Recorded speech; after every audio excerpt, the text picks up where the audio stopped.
Hello everyone, welcome to Suman TV. This is anchor Lasya Reddy. So ప్రస్తుతం నేను అహ్మదాబాద్లో ఉన్న గాంధీనగర్లోని కర్ణవతి యూనివర్సిటీలో ఉన్నాను. NAAC A+ అక్రిడేషన్ కలిగినటువంటి యూనివర్సిటీ. అసలు యూనివర్సిటీలోకి అలా ఎంటర్ అవ్వగానే లష్ గ్రీన్ క్యాంపస్ అనమాట. అండ్ చాలా బ్యూటిఫుల్ ఇన్ఫ్రాస్ట్రక్చర్ ఉంది. అండ్ ఎస్పెషల్లీ ఇవాళ మనము కర్ణవతి యూనివర్సిటీ గురించి డీటెయిల్స్ అన్నీ తెలుసుకోవడానికి United world institute of technology assistant Deen Rebecca ma'am దగ్గరికి వెళ్ళి మాట్లాడుతున్నాం. సో కరికులం కానీ అకాడమిక్స్ కానీ ఎలా ఉంటాయి ma'am? So equal to the అంటే టఫ్ కరికులమే టఫ్ అని చెప్పను.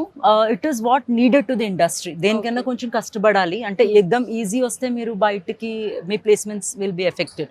So I don't say it as tough, but it is as per the industry oriented. And ఇక్కడ మాది 75% attendance is compulsory. And then we have ఇది కొంచెం strict, but it is very useful for the students. Exactly. And then ఇదే 75 attendance ఏంటంటే మీరు ఏదో వచ్చారు, present చెప్పారు సార్, టీచర్ చెప్పారు అని కాదు. We have biometric. అంటే it is a face recognition.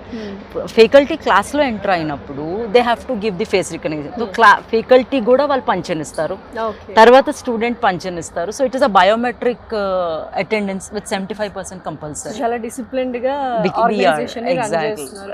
And usual గా ఏదైనా యూనివర్సిటీలో జాయిన్ అవ్వాలి అనుకుంటే ఫస్ట్ ఆలోచించేది ప్లేస్మెంట్స్ ఉంటాయా అని ఆలోచిస్తున్నారు. అండ్ మీరు ఎలాగో ఇండస్ట్రియల్ ఎక్స్పోజర్ గురించి ఇంత చక్కగా చెప్పారు కాబట్టి డెఫినెట్లీ ప్లేస్మెంట్స్ ఉంటాయి అనుకుంటున్నాను. సో ప్లేస్మెంట్స్ ని ఎలా డీల్ చేస్తున్నారు ఏంటి? ద మెయిన్ రీజన్ ఇప్పుడు సిచ్యువేషన్ మీరు చూస్తే సాఫ్ట్వేర్ ఓరియంటెడ్ లోని మీకు ప్లేస్మెంట్స్ ఏం కావాలి అన్నది main. It's a brain storming happening. When we SIT together it's a brain storming. So ఇప్పుడు వీఆర్ వెరీ హ్యాపీ. లైక్ మాది 2001 జో అడ్మిషన్ పిల్లలు అయ్యారు, 2025కి బయటకు వెళ్ళే పిల్లల్లో we are very happy that we could bag 26 lakhs per annum and 24 lakhs per annum. Not only that, we are 100% placement assistance అయితే ఇస్తున్నాం. More then 90 students are already in the internships and they are with PPOs, మన placement offer after internship లో ఉన్నారు. ఎవరైనా యూనివర్సిటీలో join అవ్వాలి అనుకుంటే బేసిక్గా అందరూ ఆలోచించేది ఫ్యాకల్టీ ఎలా ఉంటారు, ఎంత ఇంటరాక్టివ్గా ఉంటారు, అండ్ వాళ్ళ క్వాలిఫికేషన్స్ ఏంటి, మాకు అర్థమయ్యేలా చదువు చెప్తారా లేదా, డౌట్స్ క్లియర్గా అడగొచ్చా లేదా అని. So what you want to say about the faculty in Karnavati University? Faculty is a back bone అండి. ఏదైనా యూనివర్సిటీ మీరు మాట్లాడాలి అంటే మీ స్ట్రెంగ్త్ ఎక్కడ ఉంటుంది అంటే your faculty. And as per Karnavati we always take only PhD pursuing faculties. Yeah, PhD completed or PhD pursuing with minimum 3 years. So మా faculty they are already equipped, they are already trained. వచ్చిన తర్వాత కూడా we have faculty development programs. So ఫ్యాకల్టీని తయారు చేస్తాం. జైసే మీరు చెప్పారు కి పిల్లలకి అర్థమవుతుందా లేదా అనడానికి. సో పిల్లలకి అర్థమవుతుందా లేదా అనడానికి we have feedback systems. Feedback system ఎట్లాగా అంటే ఇట్స్ నాట్ ఓన్లీ నేను క్లాస్లో విజిట్ చేసి అర్థమవుతుందా లేదా అని అడిగేది ఒకటి ఇన్ఫార్మల్ ఫీడ్బ్యాక్. ఫార్మల్ ఫీడ్బ్యాక్ ఏంటంటే వాళ్ళకి ఒక కోర్స్ అయిపోగానే పూరా వాళ్ళ దగ్గరికి ఒక ఫామ్ వెళ్తుంది. ఆ ఫామ్లో పిల్లలకి వాళ్ళు మనసుకు వచ్చింది రాయొచ్చు, మనసుకు వచ్చింది పెట్టచ్చు. They can rate the faculty as per the knowledge, as per the skill, as per their teaching abilities. So ఈ రేటింగ్లో కానీ ఎప్పుడైనా మాకు ఏదైనా కొంచెం తేడా వస్తే then again we train the faculties again. So faculties are again called. వాళ్ళు కూడా కాషియస్ గా ఉంటారు.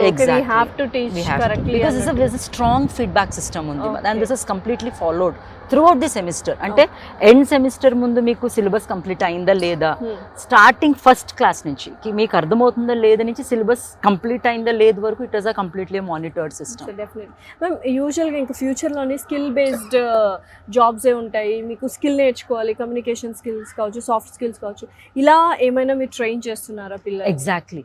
మీరు అంటే other than academics. I understand. Exactly. మీరు బీటెక్ పిల్లల్ని చూస్తే నార్మల్గా మనం ఏంటి టెక్నికల్ అంటాం. Technical is a must. But being in the software industry మీకు సాఫ్ట్ స్కిల్స్ కావాలి. సో ఎవ్రీ సెమిస్టర్ మన సెమిస్టర్ 1 నుంచి మొదలుపెట్టి సెమిస్టర్ 7 వరకు every semester we have the soft skill. Like ఒకసారి మేము క్వాంటిటివ్ ఎలా మీరు ఆన్సర్ చేయాలి అన్నది నేర్పిస్తాం, ఇంకొకసారి లాజికల్ రీజనింగ్ ఎలా చేయాలి అని నేర్పిస్తాం, ఇంకొకసారి ప్లేస్మెంట్స్ మీరు ఎలాగా కూర్చోవాలి, what is your behaviour, what to say, what not to say. Then we have resume building. We have where your resume should be. ఇప్పుడేంటండి జరిగే విధానం కీవర్డ్స్ తో నడుస్తుంది. డెఫినెట్లీ షార్ట్ లిస్ట్ అంటే కీవర్డ్స్. ఎగ్జాక్ట్లీ.